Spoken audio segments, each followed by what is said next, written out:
Alarming new findings have revealed many Australians simply don't have enough money once they stop work. It comes as debate rages on whether the compulsory super guarantee rate should rise. For more, I'm joined by Sophie Elsworth, News Corp national personal finance reporter. Sophie, good afternoon. Thank you so much for joining me. No problem, Danica. Firstly, in your story today, you spoke to Industry Super Australia, and their report has found that many Australians don't actually have enough money once they stop work. Take us through it. That's right, Danica. Look, it was a very comprehensive report. It quizzed over 700 Australians aged 47 and over, and it found that 38% are actually living on a tight budget. Now, of these, 1 in 4 are actually going back to work occasionally just to bring in more revenue. A quarter of those that are going back to work say they blame it on not having enough money. So this is a real concern, showing that people are entering retirement thinking that they're going to be okay, but actually ending up not being able to make ends meet, and then having to resort to things such as going back to work to bring in extra revenue. And what were some of the main reasons why some retirees were forced to return to work?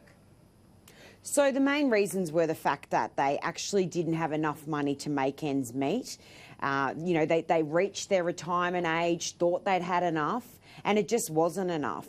Now, there's also some people that return to work simply because they get a bit bored in retirement. They find that, life after work isn't as great as they probably thought that it would be. So, having that activity and going to work and routine can be a good thing to keep their mind active, bring in some income. So, look, there's a mixed bag of things here, but what worried me most was people entering retirement and then actually realising they didn't have enough funds to survive. Does the report, Sophie, reveal, I guess, the gap between the expectation of retirement versus the reality? Absolutely. Look, it found that men are way in front of females as well in retirement. Now, the figures I have, males have on average 340,000 in superannuation, and females have about 190,000. So a difference of 150,000 there, which is obviously a huge gap. Now, looking at figures from the Association of Superannuation Funds of Australia, this is the peak body, shows that for couples to retire comfortably, they need 640,000 in retirement. And for singles to retire comfortability, they need 545,000. So they're a long way off entering their retirement, and that's also on the premise that they own their own house outright and they have good health. So they're entering retirement without all those years of having compulsory super, because it only came in 1991, and realising that their funds aren't as much as they need, and then they're relying on the pension, which is often not enough. It's certainly very difficult based on those figures.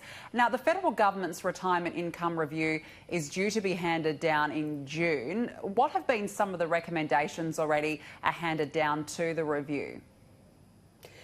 Danica, this is really interesting. We've had so many people, we've had governments, lobby groups, funds come out and, give their view on certain things. Now, the hot topic around super at the moment is the superannuation guarantee.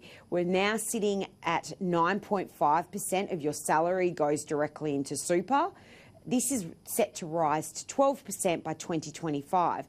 Now, the argument that some of them have put forward, including our Victorian Premier here, Daniel Andrews, he suggested that the super guarantee should rise to 15% by 2025. Some of the super funds have been supportive of this, and lobby groups such as the ACTU. Now, that presents massive problems as well, Danica. We've got a country where people haven't had pay rises. They're worried about their, income coming into their house each week. And now they potentially run the risk of having more money put into super and foregoing pay rises. So it's a very controversial topic, and it was scheduled to rise to 12% by 2025, but that may well change. It's certainly a fascinating story, and our viewers can read all about the story that you wrote in News Corp papers and online. Sophie, I just want to discuss another matter. Of course, the Australian stock market has suffered a $200 billion loss in the second worst week ever. Are you expecting the sell-off to continue into next week? I think it will, Danica. I mean, we had a horror week last week, as been reported. We had the biggest fall to the ASX in 11 years. Billions was wiped off the value of the ASX 200, so the top 200 companies in Australia. People are panicked. They are worried about coronavirus turning into a pandemic. It's continuing to spread throughout the world. And as a result, people are worried financially. They're offloading their stocks and stock prices are falling drastically. Now, this is not to say that everyone should panic and sell their stocks. I have a story come out in News Corp papers tomorrow talking on this very topic of what people should do. Look, it is a good time, Danica, to actually consider buying stocks. Prices are coming down. They may come down more. This can be a good opportunity to snap up some bargains when we have those falls. But let's not forget, last year we had the ASX 200 at a record high.